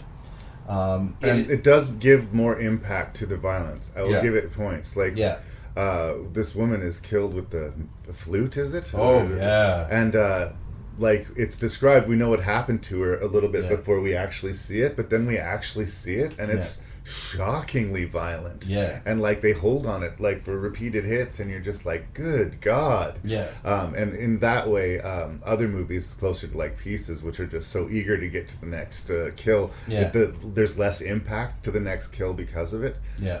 But they also fall into the same, because it follows the same pattern. Like I say, big opening kill, then police investigation. Yeah. The first suspect is always a red herring. Yep. Every single time. And every single time it's based on a murder that happened in the past. Yeah. And like on some certain anniversary, the killing starts up again. Yeah. Like honestly, Sleepless in Pieces are almost the same movie. It's also deep red. Yeah. And a lot of giallo. Yeah. So I think that if you're a fan of the form of giallo, Yeah. then Sleepless will work for you. Yeah. For me, it felt like another giallo film made more interesting with the presence of Max von Sydow. Yeah. And you're right, there are good sequences in it, but you didn't find it slowly in its pace? Or well, you found the slow pace rewarding? I accepted the slow pace. I knew it was coming.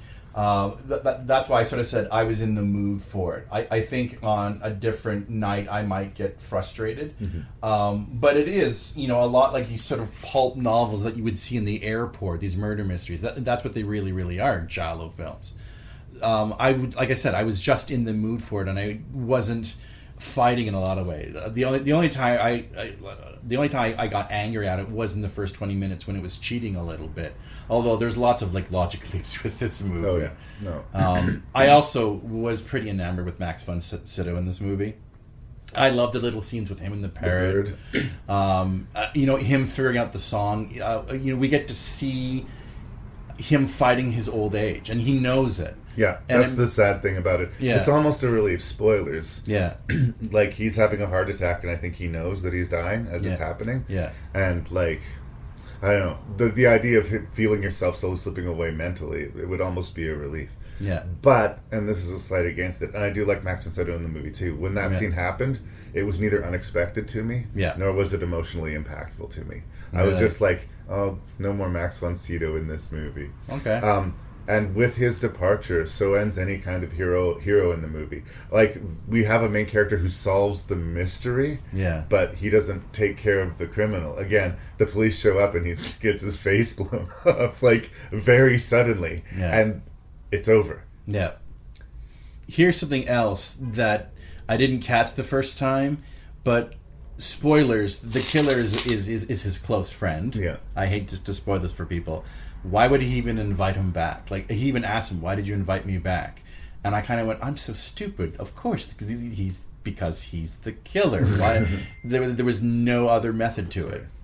So, well, even, like, there was some, like, really false emotional beats where Max von Sydow, comes across the mother of the man who was first accused. And you would think that she would be like really cold and bitter, but she's actually, kind of jovial towards him. Yeah. It really felt kind of like off-putting, and thinking this it doesn't ring true. So there's like weird leaps, weird false emotional beats in the movie as well. And just weird tonal shifting. I guess like American audience get criticized for this, and I talk about it in my podcast a lot, where like, we want a movie to be one thing, and we get uncomfortable if it suddenly shifts gears from scene to scene. I guess more European or other places in the world are more amenable to this. Yeah. But it's just something about like the thriller tone. Yeah. It's like when we talked about the Town That Dreaded Sundown, and then they all of a sudden have a really goofy scene for no reason. Yeah. It just breaks the mood. Yeah. I can agree with that. Yeah.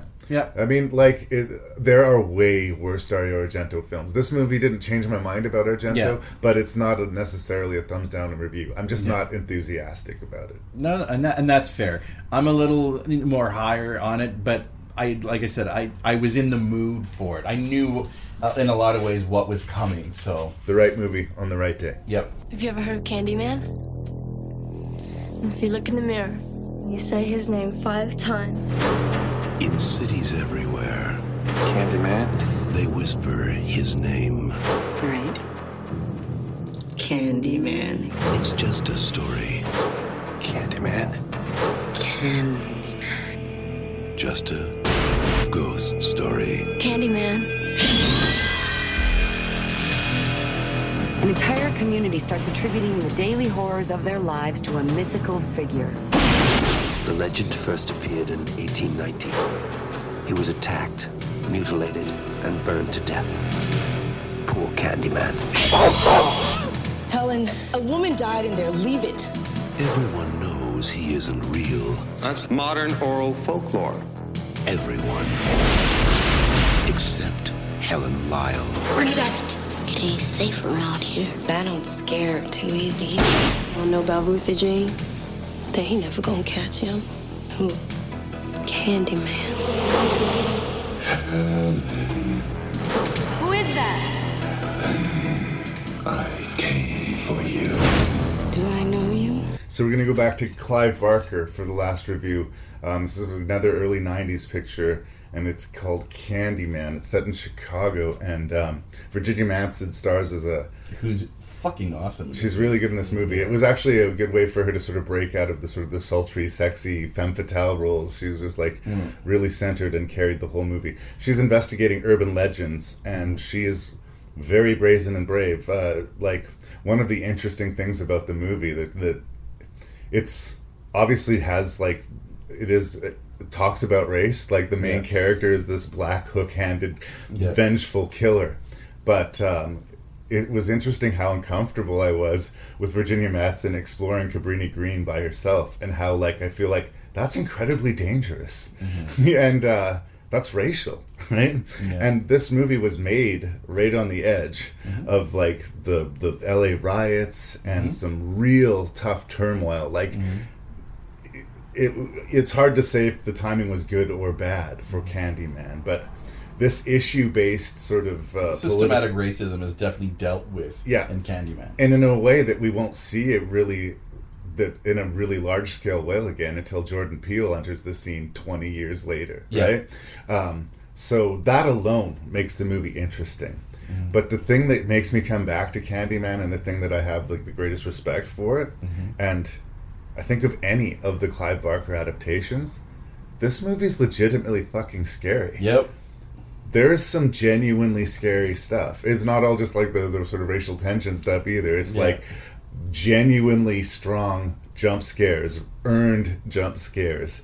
And Tony Todd is terrifying in this movie. And just the idea, like, I've brought it up in the podcast before, creative minds can almost conjure a spirit. That's why every drama department in the world is haunted. Every theater is haunted because creative people are there and their energy wants there to be a ghost there.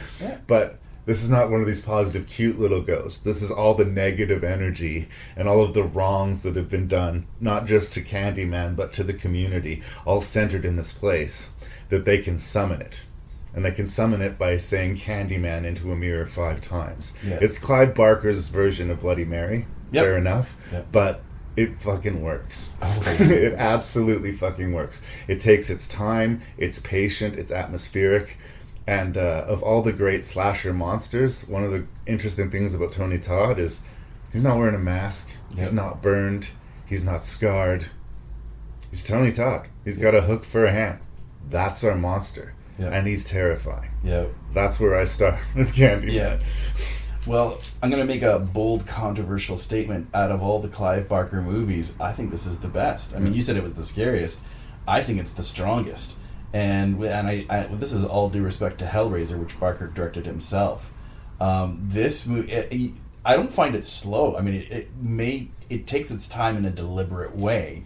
But it's patient horror making. It's not like a lot of people will come to it and think there's going to be a slasher around every corner. That's not the movie. It's more patient than that. But it's always scary. Like Candyman doesn't really actually show up until about 45 minutes into the picture. Yes, we get the opening monologue, but he's certainly he's talked about and whispered and stories told, in memory. But the character itself doesn't really show up until about almost the 45-minute mark, and that's kind of impressive. It also does tickle the horror bone and the intellectual bone for me, because one thing I love about the horror genre and monsters is that a lot of these folklore tales come from different cultures. and they're designed to be warnings, if you will, or talk about something that is greater, that is really affecting a community or a person. The werewolf lore, as we mentioned in an earlier episode, was about people who might have been mad and ostracized from, the group.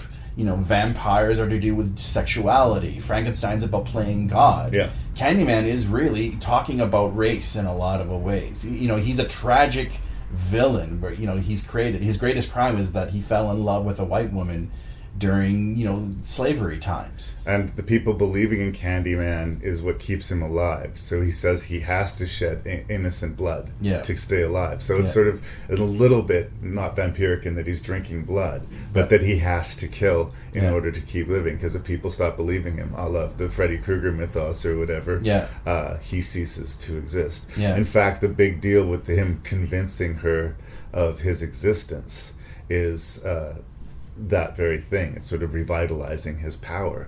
It actually has a parallel to another early 90s horror movie called Mr. Frost, where the devil comes to Earth in the shape of Jeff Goldblum to convince the most atheist non-believer that he can find in the world that the devil is here and the devil is real. I think, again, it's not just a seduction of her, although that's definitely part of it too. It's like a complete having her give over to everything she didn't want to believe was true. And it's her slow downfall, and because we like her so much, it stings. Every bad thing that happens to her sucks, and you keep on waiting for the turnaround to happen. And it just doesn't happen. No, this is a tragic story for the Virginia Madsen character, Helen. Let's talk about Virginia Madsen for a second. This is an actor that I'm surprised hasn't been as big as she could have been. She was supposed to have a career resurgence after Sideways, but that didn't happen. I guess. And she's really, really good. She was good in this Dennis Hopper film, The Hot Spot. I don't know if you ever saw it. Oh yeah, Jennifer Connelly was in it. I saw it. Oh, there you go. I'm sorry, wipe that drool from your chin there, buddy. I had a bit of a thing for Jennifer Connelly in the 90s. What were we talking about? No judgment. Okay. But she's really good. For a genre that gets criticized for being misogynistic, there's a lot of good female performances in the horror genre, and this is one of them. I've rang that bell so many times. Everyone's like, they're so terrible towards women. Have you watched any of these fucking movies? Yeah. Usually a lot of, female directors that get their first, cut their teeth in horror movies. There's a lot of really good, strong female characters. In most horror movies. Not all, but most horror movies. The smartest and most powerful character is a woman. Yep. It's just true. Yep. I mean, yes, there's a lot of women with their tits out that get killed. I'm not going to fight that. That is absolutely a fact. But there is probably statistically more strong female characters in the horror genre than there are in rom-coms. Yeah, I'll buy that. And she's really good in this movie. Her and I think is it Vanessa Williams is her friend? Is it? I can't remember the actress's name. I don't have the IMDb in front of me. But again, they're really brave too. I like that they're trying to solve this puzzle, and whatever they need to do, wherever they need to go to solve it, they'll do it, and they'll just deal with what happens there. She gets a brutal shiner from one of the gangsters early in the movie. That's sort of the first domino that tips to start. It's like she first thinks maybe the Candyman is just being used by one of the local gangs as like a way to intimidate people. But no, of course Candyman's real. I want to talk about Tony Todd. I think I undercut how good Tony Todd was in the movie. I always think, for me, like the high watermark for me and Tony Todd was the remake of Night of the Living Dead. I just really liked what he did with that, and it was a tough role to step into, and I think he just fucking nailed it. He's a classically trained Shakespearean actor, and he's got real is for all the cheesy B movies that he makes, he is an absolutely serious and talented guy, and he gives Candyman gravitas. And there's so few horror icons that have gravitas. Like, Jason is a lot of things, but he doesn't carry a lot of emotional punch. He just is what he is. And we don't know. We know enough about him. We get his origin story, but there's something regal about him. He feels like he's like a wronged prince, or like a wronged nobleman, or like this, and that him having to kill people is not something that he necessarily takes joy in. Yeah. But he does do it in very gruesome ways, but it's a bland necessity. Yeah. And again, it's just the fact that it's not personal almost makes it more horrifying. Like, there's no appeal. Not that there's much appeal to Jason Voorhees either. There's almost a sense of desperation to him, almost like a vampire in that sort of way. Be my victim. Yeah. So he does. There's layers to this character that Freddy might not have, or even Jason has. But I'm talking about in one movie too. Yeah. Like there are 2 other Candyman movies, and the second one especially goes deeper into his backstory. Mm-hmm. But just based on what we get in this movie, we know what happened to him. That he had his hands sawed off and was killed with bees being swarmed all over him. Yeah. And that's a painful, awful sort of way to go, and it sort of created the creature or the entity that is Candyman. Yeah. But in spite of that, like, I think we're allowed, not a lot, but a little bit of sympathy for Candyman. Yeah, yeah. And that just sort of makes him different. Like, almost in a way, like with Frankenstein's story, like, because he's a created creature, we're supposed to be sympathetic to what he does, but that creature still chooses to kill out of vengeance. Yeah. And I think it's still bad. Don't kill people, but there's a difference between killing out of vengeance and killing for self-sustain. Yeah. So it's interesting. And Clive Barker's sort of story was originally set in Liverpool, I think, in England. And then moving it to America did nothing but actually enhance the themes. Yeah. A lot of times when they transplant the location, you can't quite put your finger on it, but somehow it doesn't feel right. Yeah. Chicago feels really right somehow. Yeah. Credit to Bernard Rose. That's the other guy I do want to shout out here. He did a film called Paper House in the 80s. Did you ever see that one? I want to see it because they mentioned it on the special features, but I don't think I did. If I did, I saw it and I was too young and I forgot about it. I had forgotten it as well, but apparently it's quite good. This guy also did Immortal Beloved, which I also really, really liked. And a not very well liked movie called Sex Tape. I have not. You haven't heard of that one? Yeah, I think it was or something tape. It's like a found footage thing. I haven't seen it either. Okay. He's an interesting British director. Apparently he's a little bit crazy. He wanted to like hypnotize Virginia Madsen whenever she was in the presence of Candyman, and this like really slowed down production, but he just felt like she would have to get to this place. And the interview of Virginia Madsen was basically saying like she was confident she would get there, but she respected Bernard's process. But like, yeah, I get it. He's crazy, but I mean, if that's what's working for you, great. And it's always so interesting to me when this sort of gently meek smile kind of weird dude makes like a fucking scary movie. Like you just wouldn't think that came out of him. I mean, do credit to Clive Barker. Obviously it's his story, but there's really punchy moments in this. Yeah. Like Virginia Madsen waking up covered in blood, holding a knife, not knowing where she is, how she got there, hearing this woman screaming in the other room. You don't have time to, like, you're right there with her. You don't have time.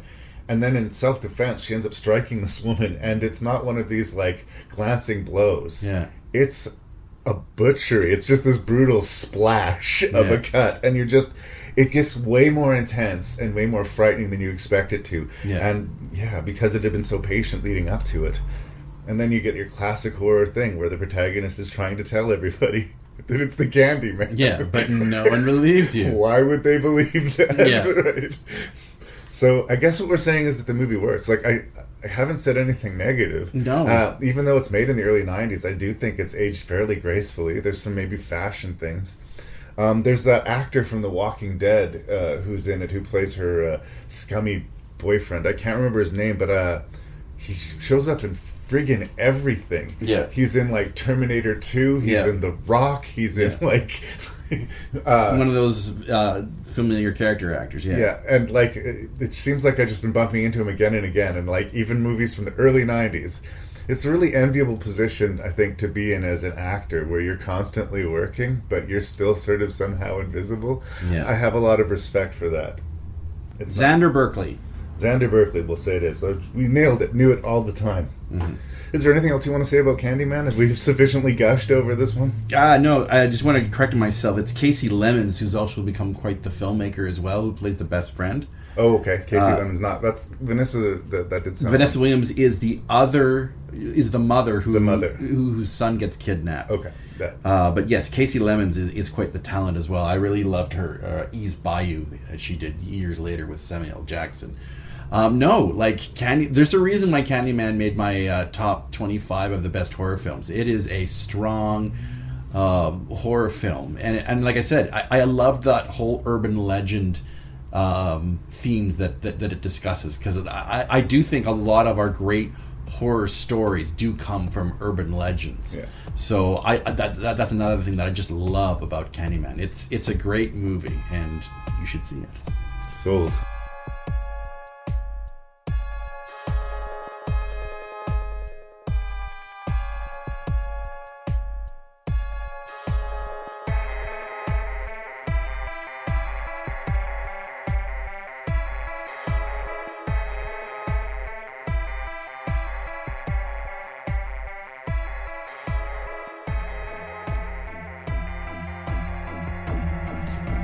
So that was 6 Boogeymen movies reviewed. They're kind of all over the place. Like, we got some comic book movies, we got some straight-laced horror, we got some more goofy ones. It's a strange list of movies to rank, but rank them we must. What was your least favorite of this group, and why? All right, so my least favorite, and I don't want to, I hesitate to call it my least favorite because I actually did enjoy it. But that is Dario Argento's Sleepless. It has its problems, has its creaks and moans. Any criticism you really do have of Giallo films, you will have of Sleepless. Yeah. But I appreciated Sleepless this time around. At number 5, I have Ghost Rider, Spirit of Vengeance. It's very, very silly, very 13-year-old boyish kind of movie. Very schizophrenic with its color palette and cuts and whatnot, but it all works, and it has Ghost Rider peeing. So it can't be all bad. The thing nobody knew they needed to see. Ghost Rider pee. There you go. So at number 5, Ghost Rider, otherwise known as the Pee movie. At number 4, I have, and this is why I needed my list in front of me. There's a stack of movies right there. All right, there we go. Rawhead Rex. There he was. That's what I had at number 4. A very, very interesting, kind of really wild, random scenes. But you really, like I said, you need to read the novella for it to kind of go, makes sense. It's crazy. The movie is crazy, as a Crazy Azy's movie can be. And I love it for it. So, Rawhead Rex. Top 3. All right. Hatchet. Good. What can I say about Hatchet? It's jaw-dropping. That's all I'm going to say. Yeah. Hatchet. Jaw-dropping. It's definitely an is what it is movie. It does not false advertise at all. Yeah. Then at number 2, I have Alex Proyas's The Crow, because I believe in angels, as the tagline says. I'm throwing out all the hits now. The visually striking, very morbid, yet thumping electronica, grungy. I once called it the best comic book movie ever made. There's since been, I think, greater comic book movies, but as a comic book movie of its time, it's The Crow, man. Yeah. And I think, to no one's surprise, I have Candyman at number 1. I think it's Clive Barker's best movie, even though he's not the one directing it. It's probably one of the best 90 horror films out there. So, and I think, other than a few moments in Sleepless, it's kind of the scary movie that we have here, which might have maybe loaded the deck a little bit, but there it is. So there you go. That's a very solid rank, and we're incredibly close. Oh, I was actually thinking for a second there you were just going to double down on your championship, and I don't think we're going to fight. I don't think you're going to be mad at where we switch out. It's not a big deal. I agree with you in 6th place. I do put Sleepless. Yeah. I just think it's a little bit knee deep in mud. I want it to move faster than it does, and it never does. And when stuff happens in a few points in the movie, it happens so quickly that feels anticlimactic. I felt a little bit teased by the movie. Yeah. But if you're into that giallo thing, if you do vibe on this sort of thing, this is one of the better Argento exercises in that thing. It doesn't surprise you, but it does what it does. Yeah. Again, perhaps overperforming. I will agree with you in fifth place, Ghost Rider Spirit of Vengeance. There's a lot of hate for this movie. It is a stupid movie. It knows that it's a stupid movie. And it is 5 times more entertaining than the original Ghost Rider. Like, I kind of wish this had been the original Ghost Rider. It would not have been amazing, but it would have been closer to the mark. And maybe I'm just feeling sorry for it because it just got so beat up on, or maybe it's me just having a soft spot for Nick Cage, but I don't know. I've seen it a couple of times now, and it's just kind of like it put a dumb juvenile smile on my face. And I think that's what it's trying to do. Like, give a movie points for achieving its goals. In fourth place, still in agreement, the very low budget and rough Rawhead Rex.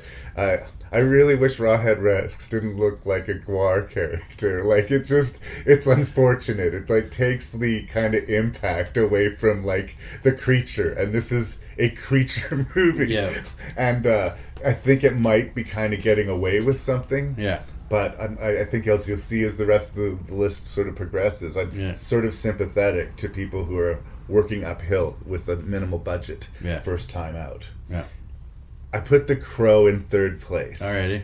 If this was the 90s, The Crow might be number 1. Like, I remember I was really enthusiastic about The Crow when I was younger. I think that I've grown up a little bit, and the movie is still sort of where it was. And so for me this time around, I kind of sort of, I enjoyed it, but from a distance, you know, and I'm sure I'll watch it again at some point. Maybe like my boys will be curious about it or something like that. I still have a lot of fun with it, but I wanted to give some extra love to Hatchet. In spite of the super rocky first 20 minutes of the movie, like I say, the movie just takes this turn, and once that happens, anybody who loves the genre is just going to relax and go with it and be really like And there's just something about how it just clearly doesn't give a fuck. Like, it's just like, oh, is this going to be offensive to you? Well, then watch a different movie, asshole. Like, that's this kind of, like, punk vibe of the movie. And I don't feel like it's wagging its finger at me. No. It loves the movie, and it loves me for loving the movie. And, I don't know, because it's so appealed to the fanboy base in me, like, I let it get to second position. On a technical level, is it as well made or executed as The Crow? No fucking way. No fucking way. But I just had to give it. But of course, Candyman is number 1. I mean, like, there's just so much more going on in this movie. It's a deep, kind of pseudo-intellectual horror movie, which is like rare now, but in the 90s, practically non-existent. Which is really strange considering the 90s started with Silence of the Lambs. And it just instantly got dumber. But Candyman still lives loud and proud, and I gotta say, I go in with some hesitation to the forthcoming remake, but the presence of Jordan Peele, like, I'm there for you. I want it to be good, but I'm just not certain we need a new Candyman. Fair enough. Thanks for being here, brother. Thanks, man. Thanks for having me.